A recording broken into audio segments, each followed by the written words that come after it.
Hey guys, welcome to my channel. If you're new to my channel, please subscribe to my channel and press the bell icon to never miss the latest updates. So, let's get started.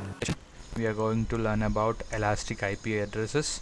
So, before going to start, we must know about basic concepts like public IP address and private IP addresses.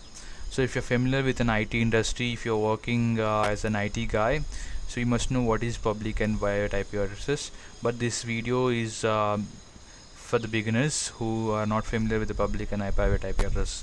So let me explain quickly using a diagram. So you can see here we have a router. Every home has its Wi-Fi router, right? If in your home you are using the Wi-Fi routers. So Wi-Fi router will what is the work of Wi-Fi router? Wi-Fi router will routes the traffic to your mobile. If you are using your mobile as a device, networking device, router is a device which will route your traffic. Okay, if you are typing www.google.com, if you want to search something in your google.com, our router helps us to find those things, where it is located, so how to connect to that server, and everything will be handled by our router. So in this scenario, to communicate between our internal machine, like from mobile to our router, we need an IP address. So every device in this every networking devices will have an IP address. So to communicate with our network, like our router will assign as a IP address, so that we can communicate with our router. Again, our router will ask and help to our ISP. ISP stands for Internet Service Provider, who provides an internet to us. So like example, Airtel, Geo, and as a local provider, I stays in Hyderabad. So in Hyderabad we have Act Fiber, Hathway, and there are some companies which provides an internet to us. So similarly, we have ISP over here. ISP will provide our internet IP address, public IP address, to our router. Then what happens? Our if we type google.com, then our google.com query will go to our router first, and then router will decide, ask ISP, where should I go. So then our router ISP will provide as an IP address of google.com. What is an IP of google.com? Let me clarify you. 8.8.8.8. It's a DNS IP of google.com. So after that our router will connect to our server and will get the IP address over there. So here what is the difference is, we have a public IP address and the private IP address. Where is the public IP address? Public IP address is assigned by our ISP to our router. Okay, then our router will create an internal loop, like internal private network, so which can be for private purpose. Like if you're using your Wi-Fi, let us assume your Wi-Fi name is my Wi-Fi, so only the users who are connected to my Wi-Fi can use your internet, right? So can use your IP address. So if you can see here, we have tablet, we have mobile, we have desktop over here. So all these devices are connected to your router. So your router will assign each and every IP address to them. So they will be in a simultaneous sequence way. So these are in a circle. Okay, these circle known as private network. Okay, so these all are in one network. Okay, if you want to communicate a part of that network, you need to use an internet. For using an internet, we need a public IP address. The public IP address, first point, public IP address has been provided by the ISP, Internet Service Provider, to your router. Okay, your router will create a private network. Inside that private network, all the devices will be connected.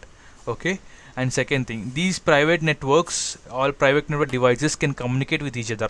Let me quickly tell you an example how they can communicate. If you can see your mobile latest Android TVs, you can share your screen, right, to your TV. So you can share your mobile phone screen to your screen, and you can share your YouTube to a screen, and you can do a lot of things over there by sharing. So they can communicate between themselves. So this is about the private and the public IP addresses. I will give you a link in the description. Just go there and just watch more. So what is the difference between, what is the importance here using an elastic IP.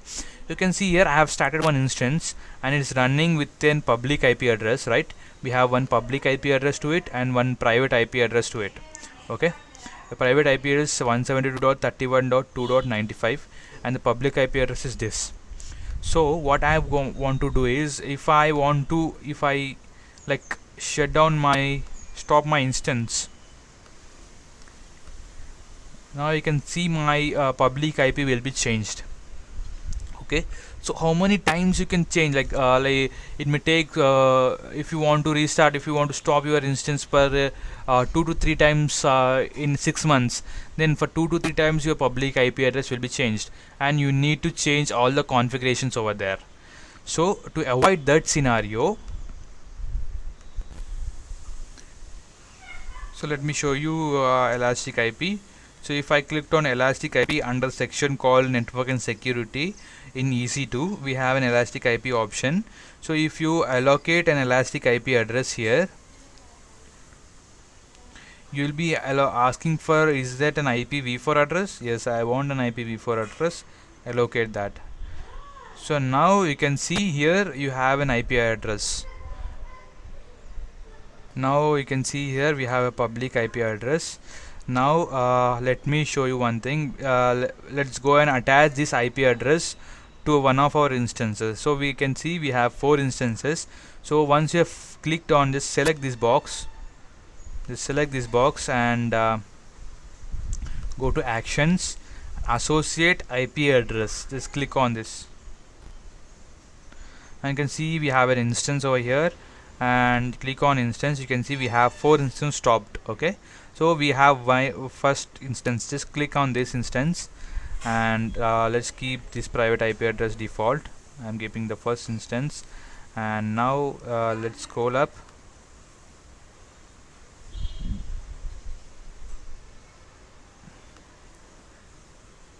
Sorry for this, actually